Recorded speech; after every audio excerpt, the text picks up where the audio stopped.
ఈ వాక్యం వింటున్నటువంటి సహోదరి సహోదరుడా, మరి నీ జీవితంలో నీవెవరో తెలుసా? నీవు దేవుని సంబంధివి.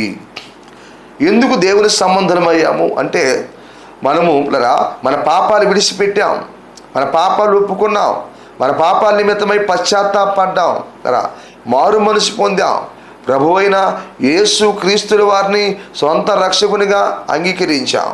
ఇదిగో నీటి మూలంగాను ఆత్మ మూలంగాను ఇదిగో బాప్తిస్వం పొందాం.